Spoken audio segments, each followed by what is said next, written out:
everyone, and welcome to a new episode of Blogging ABCs. I'm one of your hosts, Deborah Carney, along with our another host, Trisha Meyer from Sunshine Rewards, and Liz Fogg. We always screw up the intros. We should have it down by now, but we also have with us a very special guest, Arlene Martell, who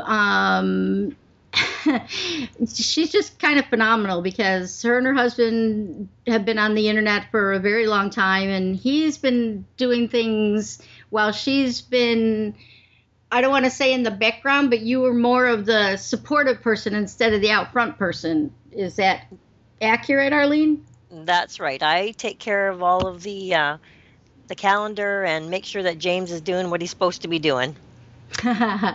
You're the one I call when I need him to do something. So now I had done a special ABC's podcast a few weeks ago about my sons and how I got started on the internet and how it helped me because I had sons with medical problems. And I won't go into that because I want to talk about, Arlene, how you actually, why don't you explain your son and his medical problems and how that got you to get going on the internet? Sure, I'd love to talk about it. Well, I have a site called EpilepsyMoms.com, and I started that about 3.5 years ago. And it was really by James's encouragement.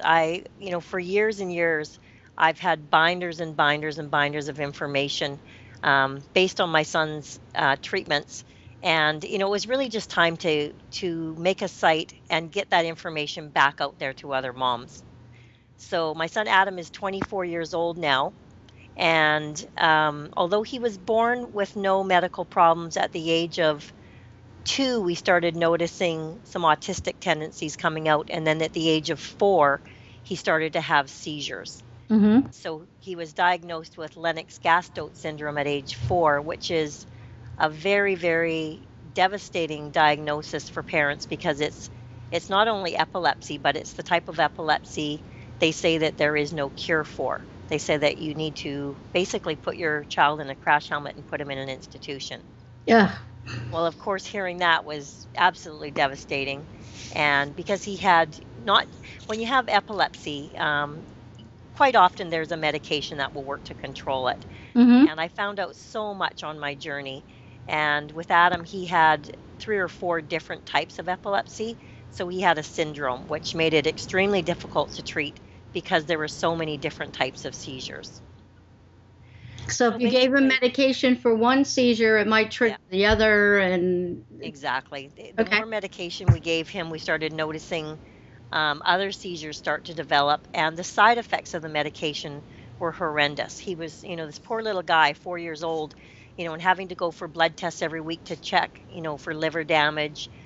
He had so many bad side effects. He was lethargic. He was sleepy. He was dopey. He had stomach aches all the time. He had leg cramps. He had his mouth burned from the medication. And he turned from this happy, normal, bright little boy into this, what I'd like to call like a little zombie walking around. He just had no, he was so over-medicated. And the problem with epilepsy is they have to get them to a point where they're toxic, and then they back off a little bit to see if that medication's going to work. Oh, yay. Yeah. So we tried 6 different medications. We tried experimental medications. We tried everything. Like, we were at our wits' end. We were, just beside ourselves. Adam was the oldest of 4 children, so having 4 kids in the house and taking care of a very, very sick child was a real challenge for our family. Now, one of the things that I know you mentioned the autistic part. So now we do have autism going in with the seizure at the same time, or was autistic not really part of that? About 25% of kids with autism will have seizures, and about 25% of kids with epilepsy will also have autism. There is a link in the brain. And with us, because the seizures were the forefront, they were our main focus. Okay. And then once we were able to get the seizures under control, we found a treatment for the autism that worked fantastic. Okay.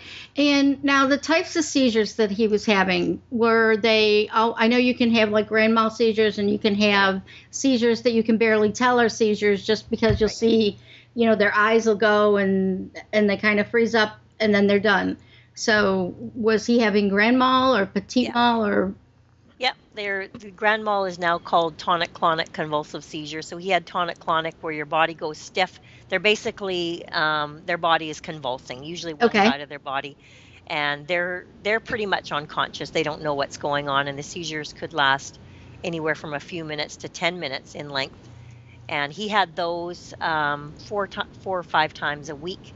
And then he had the absent seizures, which are the petit mal seizures, where they're basically, it's like a little light switch going on and off. Like they're paying attention, and then all of a sudden they just drop out for just a second. It's like they daydream. It's what it kind of looks like. Right. They're daydreaming. So like a light switch going off. They're there, they're gone. They're there, they're gone. They're there, they're gone. And that could happen for 20 minutes straight. Oh, And wow. these seizures could happen all day long, and that he had those. So that's where you hear of a child maybe having a couple of hundred seizures a day. Those are the absent seizures where they just clue out. So when you're trying to give them an instruction, put your shoes on, you might have to say it 5 or 6 times before they actually hear the instruction. So for school, it's very difficult for these kids to pay attention, and very difficult for the teachers because they're very undetectable at times. The kid just doesn't seem to be there. And and it isn't the child's fault. The child No. really isn't there. It's They're not there. Yeah, And then Adam also had the drop seizures where he'll just be walking and then he'll stop and just hit the floor. And it was just awful to watch these things happen, year after year, and feel so helpless as a parent to know, what do I do to help my child? My goodness, like nothing seems to be working. It was awful. Now, Liz and I, like I said, we did a lot of work with the Muscular Dystrophy Association through the years, and we didn't like going to normal support group type places because Liz was young. We did a lot of public speaking and we did a lot of public events. But to me, the support groups were mostly people that were just sitting around going, yeah, my kid is sick. It's, our life is hell and we can't deal with this. And I didn't have that kind of attitude, so I didn't want to relate to that type of person. And, Liz didn't either. You were pretty vocal about things right from the beginning. When Adam was, as much time as it took to help him, I also got very frustrated, and I met with another mom who she was having the same issue. So together, her and I started our own epilepsy society close to our home because there was no support whatsoever. There was absolutely no support. So we started our own society, and we had our first meeting and 200 people showed up. Wow. So we knew that there was an overwhelming need for support. So we started the society, and I was president for 5 years. We did 10 TV commercials. We did a lot of work with the schools, mostly the schools, to really prepare the teachers and to prepare other children for what to expect if they have a child in the classroom with epilepsy. We gave them a seizure management plan. We worked with the doctors. We put together binders. We gave out lots of resources. So that's what we did. And now when you worked with the schools, like here in the United States, you're up in Canada for people that don't know, here in the United States, in our school system, we had to fight for our kids to be mainstreamed into regular classrooms. They wanted to put them, even though they had only physical disabilities and no mental disabilities, they wanted them to be in, special classes so they could get their occupational therapy and their physical therapy. And instead, we made them be mainstreamed into regular classrooms, and they just left like to go to a gym class or whatever for their therapy type things. Were your kids mainstreamed into regular classrooms, or were segregated? Okay. Yeah, no, we had same thing. We had to fight for that. And what we really had to fight for was the teacher's aide time. Like with all the problems that Adam had, they said he didn't qualify for a full-time teacher's aide. It's like, are you kidding me? Yeah. So we only were able to get half-time teacher's aide. So he was only able to go to school half-time. There you go. And that was the bottom line. We just had to work with the system and just do the best that we could. Trisha, now do your kids have any kids in their schools that are special needs that you know of, like that are mainstreamed into their classrooms, or? They do.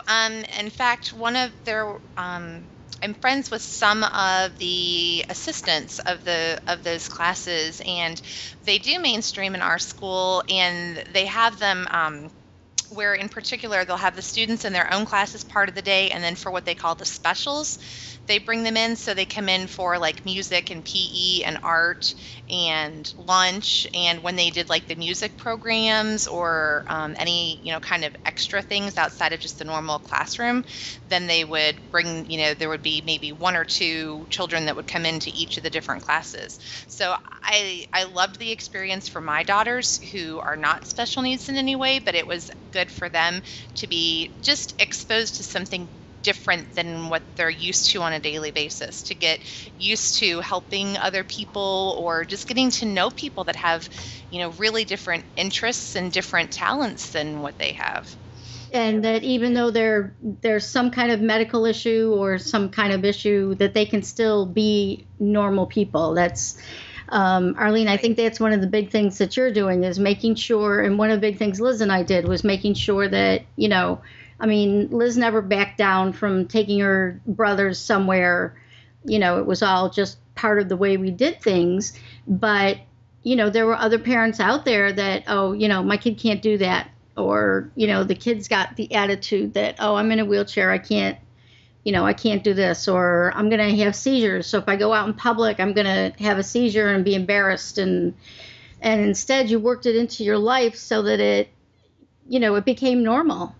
Yeah, and it was embarrassing at times. There's no question about it, because Adam, one of the side effects of his medication was he became very behaviorally challenged, and he would lash out, and I couldn't ever leave him alone with another child. And our whole family had to take our other 3 kids were not allowed to have children come to our house. They could not. It just was not safe. So safety was always an issue for us. But thank goodness we did find a treatment that worked.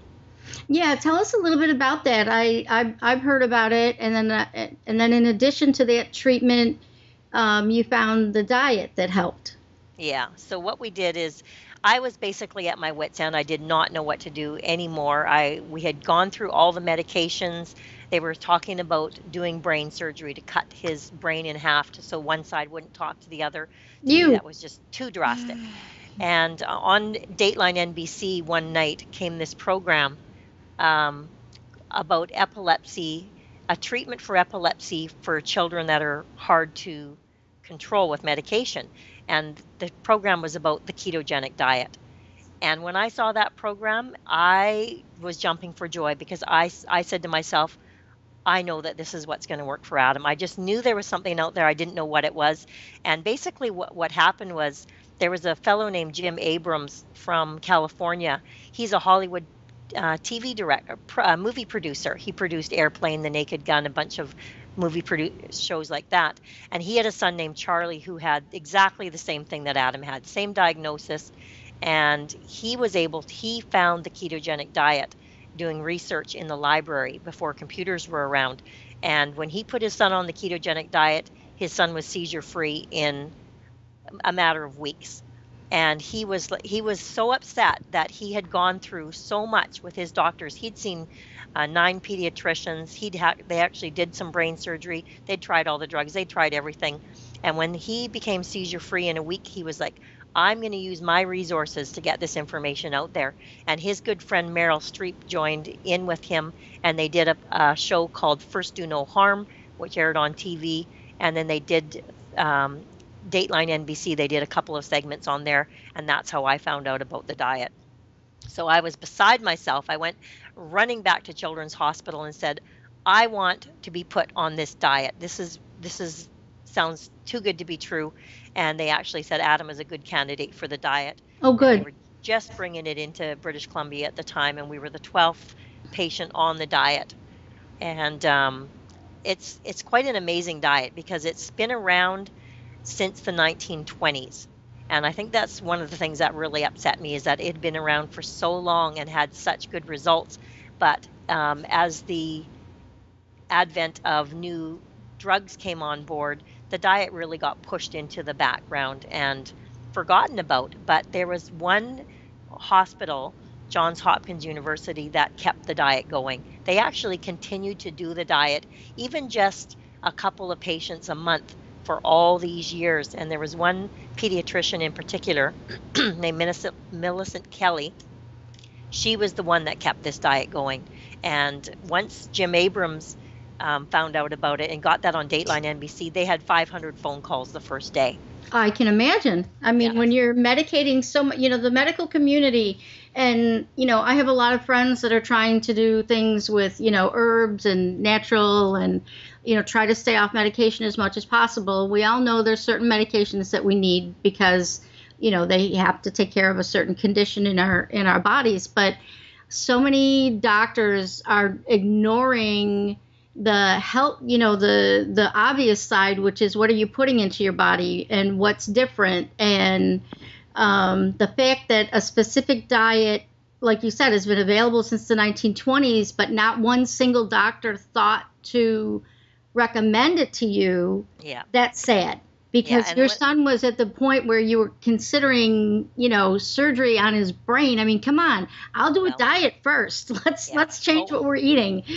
The thing is, we knew he really would not live long because he was having status seizures, which is the tonic, clonic, convulsive seizure, where you would have one seizure, but before you could recover, you would go into a second seizure. Before you could recover, you'd go into a third one.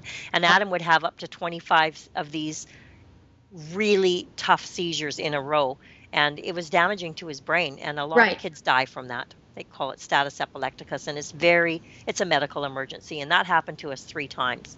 Wow. So when I asked the doctor, I said, why didn't you tell me about this diet? He told me, because it's too hard on the parents.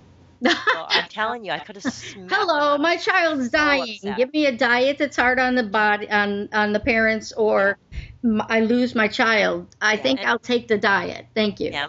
Basically, the premise of the diet is it's a high-fat diet, which sounds ridiculous, but basically when your body is fasting, seizures stop. And they've known that for a long time, but you can't keep your body fasting. So what the diet does is mimic the body fasting by feeding these kids high quantities of fat, butter, bacon, cream cheese, whipped cream, all this high-fat food with just a small amount of protein and just a small amount of carbohydrates, just enough to sustain their body. And it's all weighed and measured very scientifically. It has to be done under doctor's orders.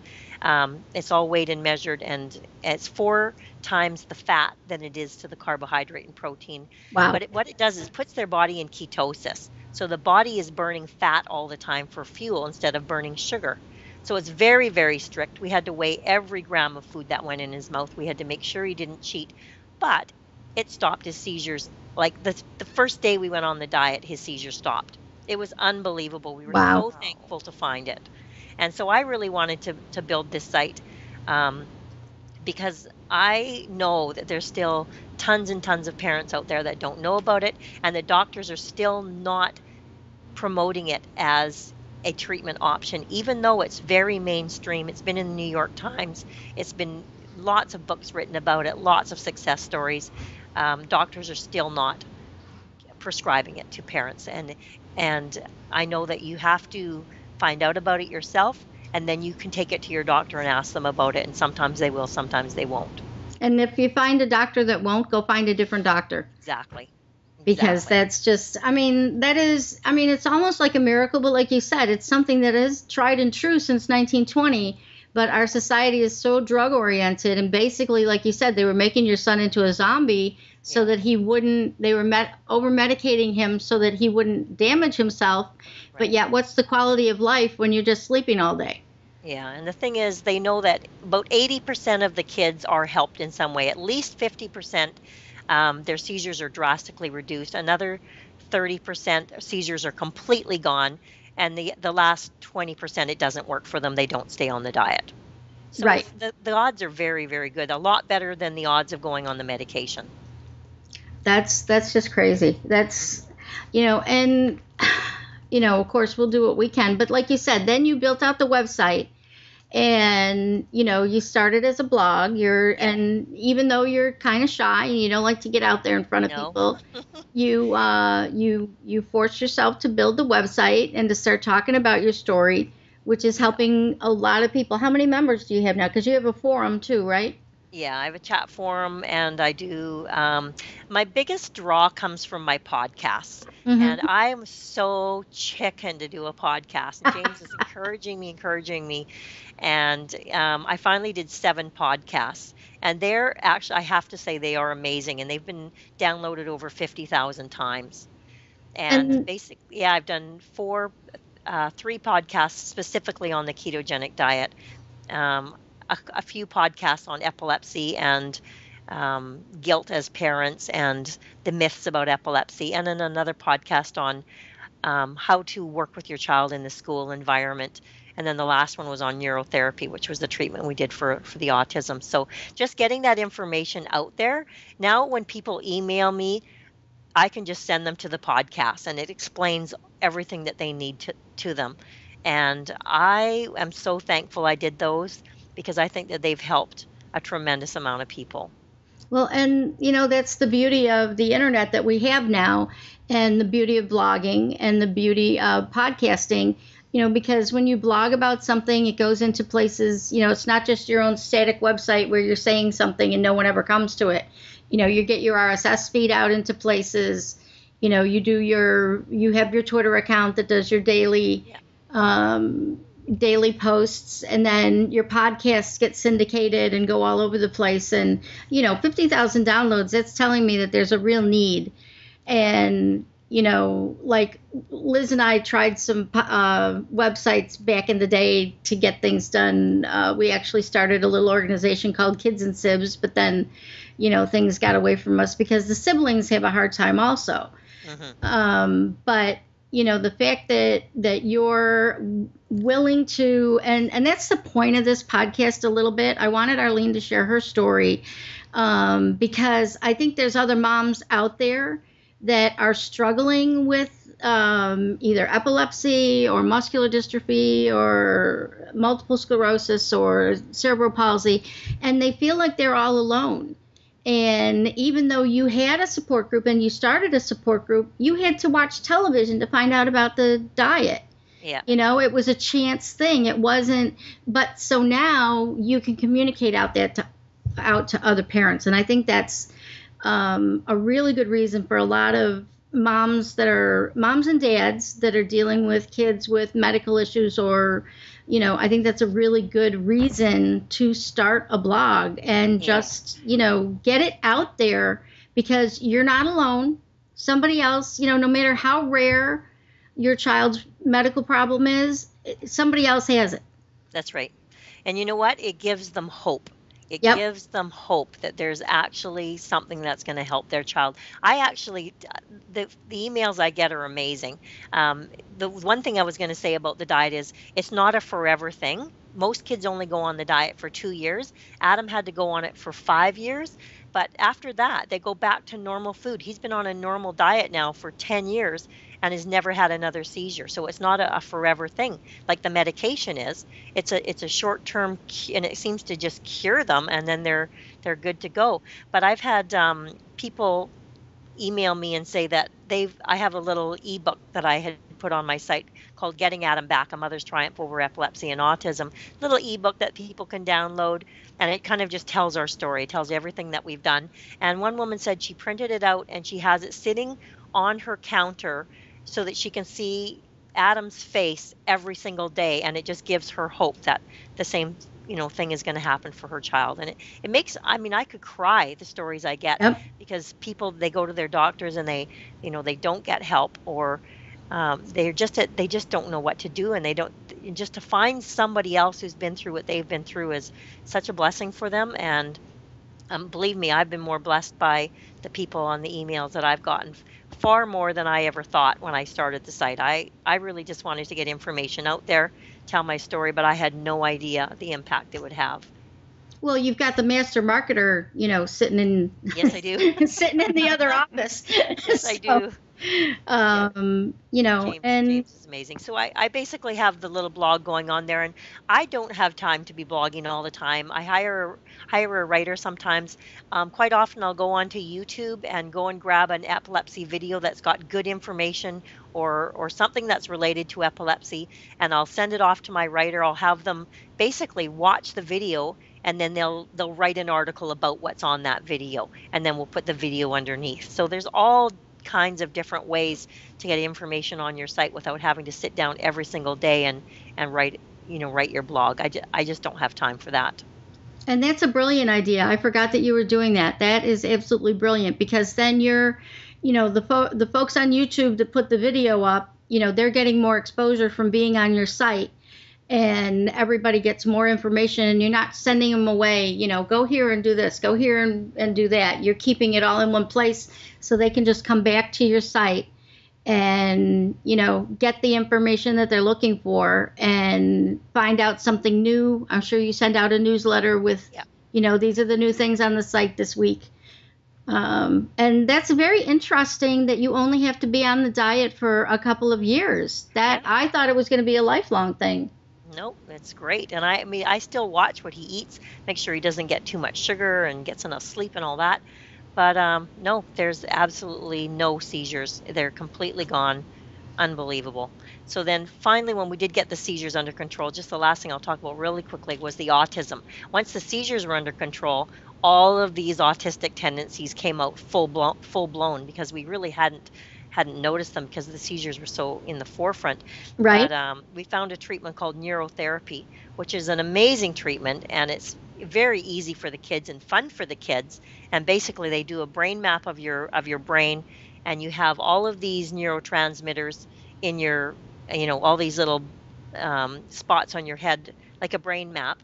And everyone has a readable Hertz level. And when they do neurotherapy, they can actually map the brain and see which of your neurotransmitters are not working properly. And then they play, it's like video games. They have a little button on your head, 2 on your ears, and into a computer.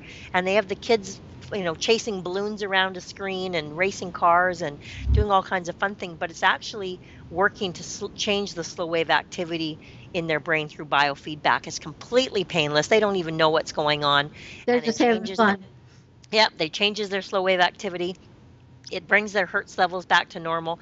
And with Adam, we did a lot of sessions. We did 40 sessions. Most kids would need 15 sessions, but it works for any type of abnormality in the brain. ADD, ADHD, stroke, Alzheimer's. Autism, like all kinds of epilepsy, anything where there's an abnormality in the brain happening. And within a few sessions, the teachers cornered me. They wanted to know what we were doing, because Adam started to communicate again. He started making eye contact. He started socializing. He started to recognize that there were other people around him. He started to read, write, learn, and his short-term memory came back, so he could actually remember things at school. The difference was unbelievable, absolutely incredible.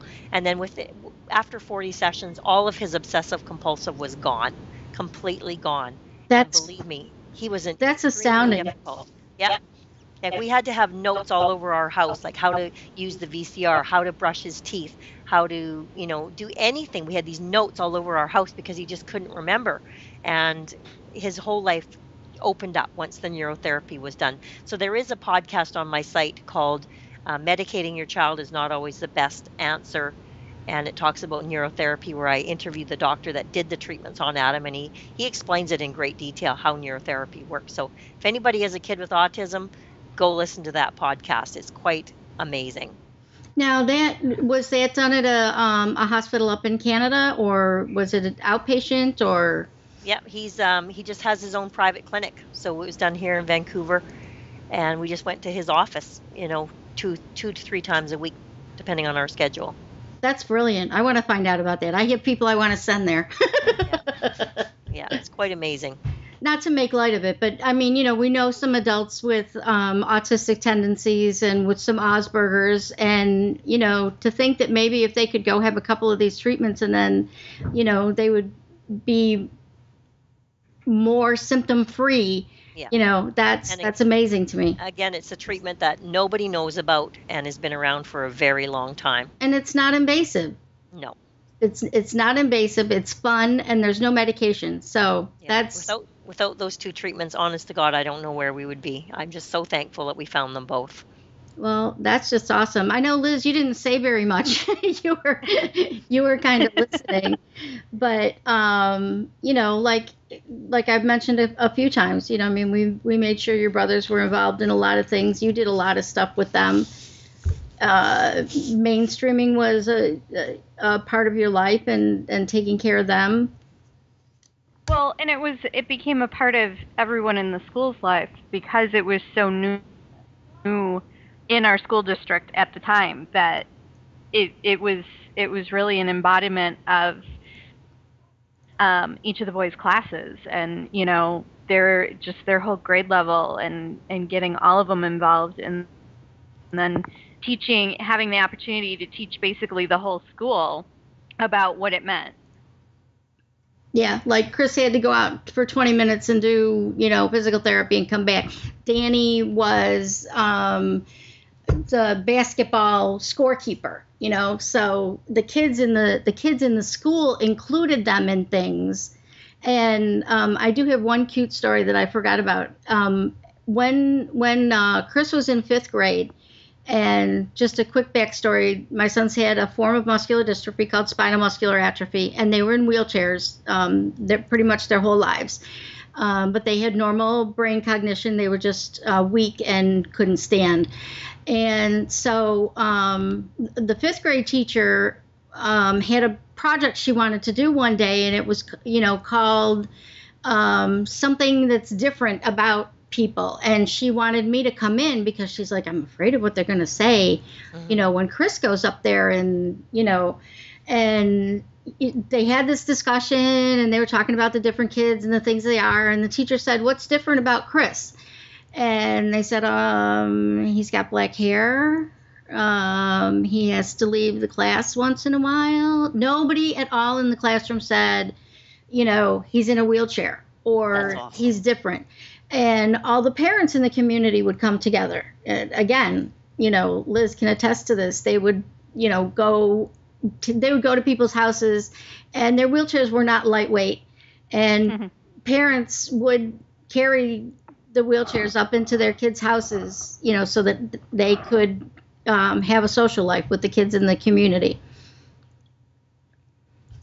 So, well, I guess that's about it. Arlene, we will certainly in the show notes, put links up to all the great resources that you have.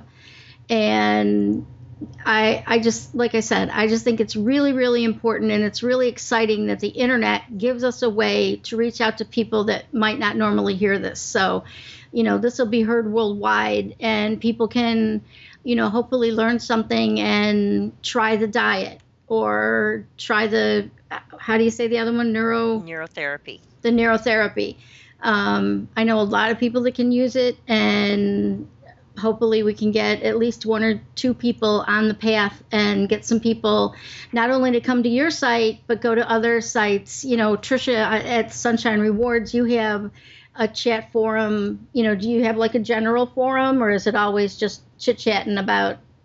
Oh, no, we have a whole place for family issues where, if someone does have something, they find out they've been diagnosed with something. We've had members that have come out and said that they found out that they had cancer, and, other people have been able to point them then to other resources. Obviously, our forum's not the resource, right, but it's where we help each other find then the resources that we need. So, all right, great. It's just giving a helping hand, and I just felt it was so important to pay this information forward. I had spent so much time researching it myself, and it didn't seem fair to me to keep it in. And I know that I've had over a dozen kids who have become completely seizure-free because of my site, and to me that just makes it all worthwhile. I don't make a whole lot of money on it. I put Google AdSense on there. I do have some links to some products, but it's just a site that's built out of love. I just have to say to both to you, Deb, and to you, Arlene, that to me, as mothers, you're just unbelievably inspirational. You know, the worst thing we've ever had with our kids is braces. That's about the hardest thing I've ever had to deal with, you know, and I think being a mom is hard. So I can't tell you. I've just been sitting here like with tears in my eyes listening to this whole thing. That's why I've been so uncharacteristically quiet, because what you two have done in terms of the, you know, what you've done for your children, but not only that, but the outreach to helping other people that need the help as well is just, it's unbelievably inspiring to me. Well, and I'm surprised Liz has been so quiet. Her and I are both, you know, and Arlene, even being shy, she reached out of her comfort zone to go help people. Liz and I mean, I haven't been so vocal lately, but Liz and I, she's been on TV since she was 6 years old talking about her brothers. And, you know, for us, it was always, I would remember what my dad said to me. My dad always told me, you know, being a female in a male's world, that, you know, don't let anybody tell you can't do anything. You can do whatever you can do. And when my boys were diagnosed, I happened across, like you, Arlene, you found your doctor with the diet. I found a wonderful physical therapist who said, I don't care what the diagnosis says, because the diagnosis actually said they would die in their teens and or younger. And instead of treating them like they had the disease that they had, she treated them like kids with physical problems that she needed to help fix. And we did physical therapy that was much more aggressive than other families. And other families at the time, you know, like Arlene, putting your child on that diet, other parents probably are like, you're nuts, you're crazy. You know, how can a kid live like that? Well, with us, it was, how can you give your kids that much physical therapy? You're never going to get those neurons to fire. You're never going to get those muscles to work. And yet, when Chris was 10 years old, he went into the hospital, and another child that was around the same age was in the hospital at the same time. And the mother, like, couldn't look at me because her son had pneumonia like almost every year. He could barely sit in his wheelchair. He was just, and yet he and Chris were at the same level, but here's Chris in a wheelchair getting around, even though he was in the hospital for something that he was ill. You know, he was like talking a mile a minute. We had people coming through, and I actually walked into the family room, and she looked up at me, and she had been crying, talking to one of her friends, and I heard her say, how can Chris do that? And it was, you know, just because it was a different way of treating your child. You know, I mean, quality of life is such an important thing. And keeping your child over medicated just because the doctors told you to, wrong thing to do. The kid's got no quality of life. You know, giving him a special diet that taxes the family, you know, is difficult for him because he's going to argue with you that he wants to eat more of something or less of something. You know, getting through that gave your child the opportunity to be 24 years old and basically normal now. Yeah. And I just want to say, you know your child best, and moms outrule everyone. And if you have a feeling in your gut that something's not right, it probably isn't right. And you need to just keep researching and find the answers. Yep. We were blessed with having a really good pediatrician. And because of the internet, I'll put a link to the other podcast. Because of the internet in 1982, when I walked into the doctor's office, the visit after he gave us the diagnosis, I gave him more research material than he had ever seen himself. So, and he's like, where did you get this? And I said, have you ever heard of the internet? And he like, you know, I gave him a stack of like 100 pages, and he like handed it. He said, can I copy this? And I'm like, of course. Wow. You know, I said, this is why I brought it. You know, I want you to know more about my son's disability than I do, you know, because I don't know what to do with this information, and you need to know what to do with this information. So, All right. Well, Arlene, I'm hoping to have you on a little bit more often, and we'll get you out of your not wanting to talk shell. Well, thank you. It's been a pleasure for me. Because, you know, you're an excellent guest with lots of information to share. Tricia, I'm sorry we made you cry, but again, you know, and it's the normal moms. I know we should be done because we're at like 40 minutes, but you know, the moms like Tricia are the moms that made Chris and Danny feel accepted. And, you know, you giving your kids the foundation of being able to talk to them about kids with differences and with disabilities makes a difference in everybody's life going forward. I'm still amazed at the amount of discrimination that there is, but, we're trying to break through some of the barriers so that you see more buildings with ramps. You see more kids in wheelchairs out there doing things instead of just sitting home stuck in the living room playing video games. So, all right. Arlene, give us your website address one more time. We have a lot of people that listen on iTunes that don't get to the show notes. Okay, it's EpilepsyMoms.com. And so it's EpilepsyMoms.com. Okay. And your Twitter account is also Epilepsy Moms? Yes. Okay. And Tricia? You can find me at www.tricia.me, TRICIA, and on Twitter at Sunshine Tricia. Okay. And Liz, even though you were really quiet? You can find me at LizFogg.com or on Twitter at Team Loxley Liz. Okay, and for those of you listening on iTunes, if you want to get the show notes so you can get the links to all the things that Arlene mentioned, please come over to bloggingabcs.com or follow us on Twitter at bloggingabcs, and you can follow me at twitter.com/Loxley, LOXLY. As always, we like to thank Geekcast.fm for hosting all of our wonderful podcasts so that people like Arlene can share their story and inspire other people. And hope everybody enjoyed this and have a great day.